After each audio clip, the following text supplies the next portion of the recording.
कक्षा द्वादश में रुबाइयाँ कवि फिराक गोरखपुरी।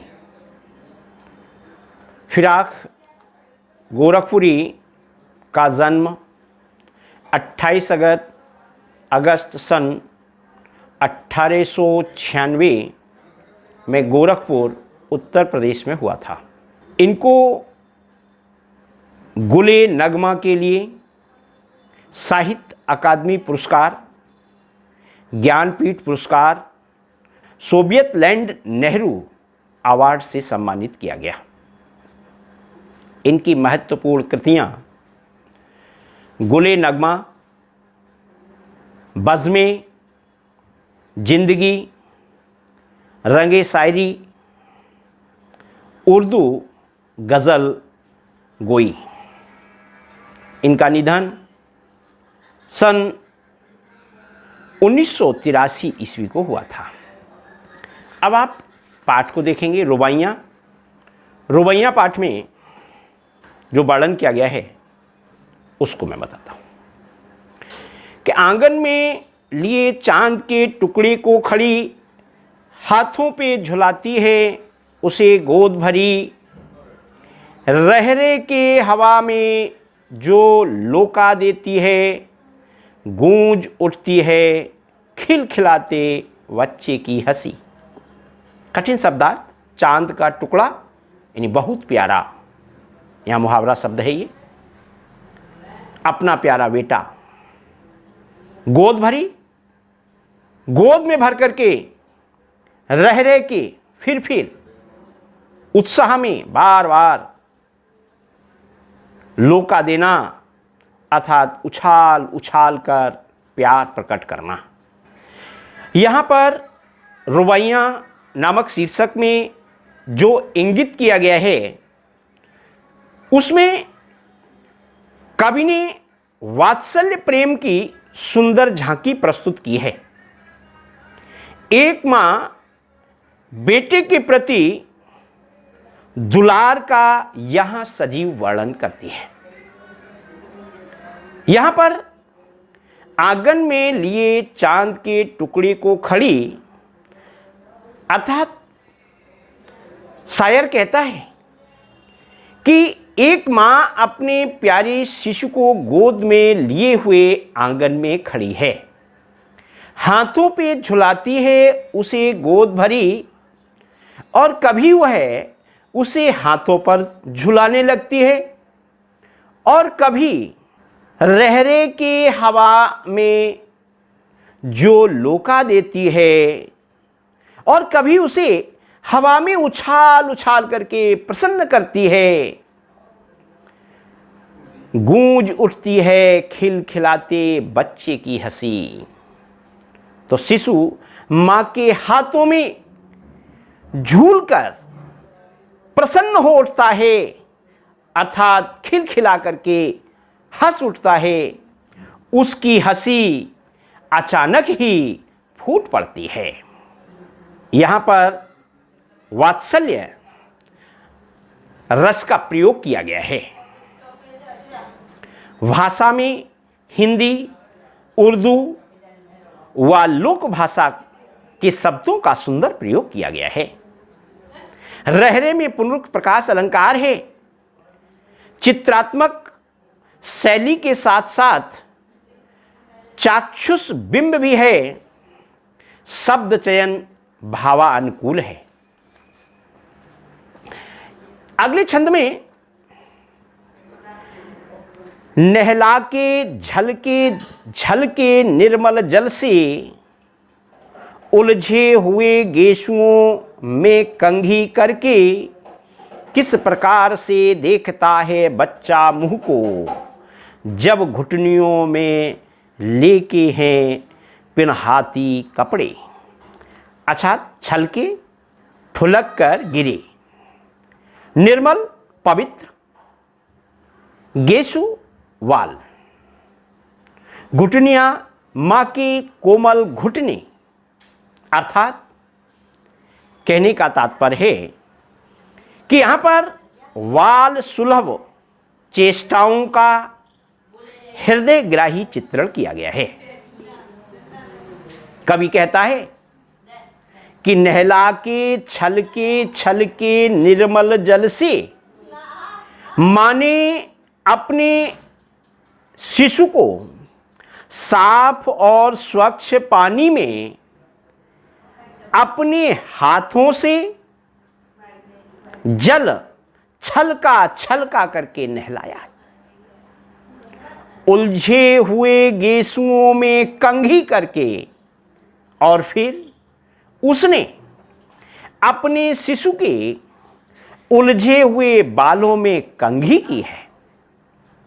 किस प्यार से देखता है बच्चा मुंह को, जब घुटनियों में लेके है पिन्हाती कपड़े। जब उसने अपने घुटनों में शिशु को दबा करके अर्थात थाम करके उसे कपड़े पहनाए, तो शिशु बड़े प्यार से मां के मुख की ओर निहारने लगता है अर्थात देखने लगता है। यह सब दृश्य बड़े ही रोचक लगते हैं। शिल्प सौंदर्य यहां देखेंगे कि भाषा उर्दू निष्ठ खड़ी बोली है। वात्सल्य रस का सुंदर प्रयोग किया गया है। माधुर्य गुण संपन्न भाषा है। चित्रात्मक एवं भावात्मक शैली का प्रयोग है। छलके में पुनरुक्त प्रकाश अलंकार का प्रयोग किया गया है। लय व गेयता का पुट है। कोमलाकृति है। अगला छंद कि दिवाली की शाम घर पुते और सजे, चीनी के खिलौने जगमगाते लावे, वो रूपवती मुखड़े पे एक नर्म ददक बच्चे के घरौंदे में जलाती है दिए। अर्थात पुते रंग रोगन किए हुए, लावे माने लाए, रूपवती कहते हैं सुंदरी को, मुखड़ा माने चेहरा, दमक अर्थात चमक, घरौंदा बच्चों द्वारा रेत से बनाया गया घर, दिए यानी दीपक। तो कवि यहां पर खिलौनों के प्रति बच्चों को चित्रित करता है। कवि कहता है दिवाली की शाम घर पुते और सजे, अर्थात दिवाली की शाम है, घर पूरी तरह से रंग रोगन से पुता हुआ और सुसज्जित है। चीनी के खिलौने जगमगाते लावे, मां अपने नन्हे बेटे को प्रसन्न करने के लिए चीनी मिट्टी के जगमगाते हुए खिलौने लेकर आती है। वो रूपवती मुखड़े पे एक नर्म दमक, उस सुंदर मां के मुख पर सौंदर्य की एक सुंदर आभा है।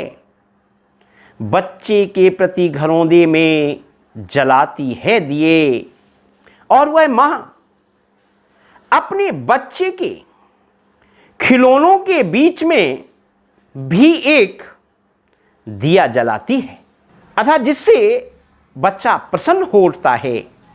बच्चा जो अपना वालू की मिट्टी का घर बनाता है तो उसमें भी वो दीपक जला करके रखती है। यहां पर भाषा में तत्सम तद्भव उर्दू शब्दों का सुंदर प्रयोग किया गया है। कवि की कल्पना पंक्ति बेजोड़ है। वाल सुलभ चेष्टाओं का सुंदर वर्णन है।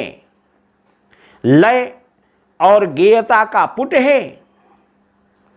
यहां पर स्वर मैत्री का चित्रात्मक भाव प्रकट हुआ है। अगला छंद देखेंगे। आंगन में ठुनक रहा है जिद आया है, बालक तो हई चांद पे ललचाया है, दर्पण उसे देके कह रही है माँ, देख आईने में चांद उतर आया है। ठुनकना, बनावटी तौर पर रोना। जिद याया अर्थात जिद के कारण मचलाया हुआ। दर्पण शीशा को कहते हैं। भावार्थ देखेंगे। यहां पर जो कवि फिराक जी वाल स्वभाव का वर्णन करते हुए कहते हैं कि वाल हट का समाधान मां कितनी सरलता से निकाल लेती है। जैसे आंगन में ठुनक रहा है, जिद आया है। कवि कहता है कि देखो, बच्चा अपने आंगन में झूठ मूठ रो रहा है और मचल रहा है। बालक तो हई चांद पे ललचाया है। वह बालक तो है ही और उसका मन चांद पर आ गया है। दर्पण उसे देके कह रही है मां, देख आईने में चांद उतर आया है। अर्थात मां से चांद लाने की जिद पर अड़ा हुआ वह बालक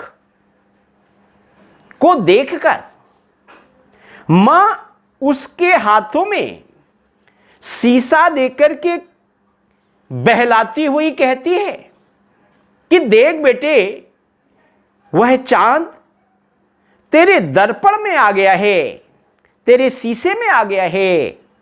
दर्पण को हाथ में ले ले, अब वह तेरा हो गया। अर्थात जो आकाश में चांद है वो अब यहां नीचे आपके दर्पण में अर्थात शीशे में उतर आया है। इसको स्वीकार कर ले, अर्थात इसी को ले ले। यहां पर काव्य सौंदर्य के रूप में बाल हट का सुंदर चित्रण किया गया है। शिशु की कोमल भावनाओं का हृदयग्राही वर्णन किया गया है। लय और गेयता का सुंदर पुट है। वात्सल्य रस का प्रयोग किया गया है। माधुर्य गुण विद्यमान है। कवि की कल्पना तथा चित्रात्मकता देखते ही बनती है। छोटे छोटे शब्दों के प्रयोग से काव्य आकर्षण बन गया है। अगला छंद कि रक्षाबंधन की सुबह रस की पुतली, छाया है घटा गगन की हल्की हल्की, बिजली की तरह चमक रहे हैं लच्छे, भाई के हैं बांधती चमकती राखी। यहां पर कवि ने अपनी छंद के माध्यम से रक्षाबंधन और सावन की झड़ी का संबंध व्यक्त किया है। कवि कहता है कि रक्षाबंधन की सुबह रस की पुतली अर्थात मीठी मीठी बातों और भावनाओं वाली नन्ही बेटी। कहने का तात्पर्य है कि जब आज रक्षाबंधन का दिन है, छाई है घटा गगन की हल्की हल्की और आकाश में काले काले बादलों की हल्की हल्की छटा छाई हुई है। बिजली की तरह चमक रहे हैं लच्छे और नन्ही बालिका जो रस की पुतली सी मधुर है, उमंग से भरपूर है। भाई के हैं बांधती चमकती राखी, उसके पांवों में लच्छे पहने हुए हैं जो बिजली की तरह से चमक रहे हैं और वह प्रसन्नता से अपने भाई की कलाई पर राखी बांध रही है। यहां पर शिल्प सौंदर्य है कि भाषा उर्दू निष्ठ खड़ी बोली है। भाई बहन के प्रेम की तुलना घटा बिजली से की गई है। हल्की हल्की में पुनरुक्त प्रकाश अलंकार है। स्वर मैत्री का सुंदर और सहज प्रयोग किया गया है। माधुर्य गुण विद्यमान है। लय गेता का सुंदर समन्वय है। उपमा अलंकार की सुंदर छटा है।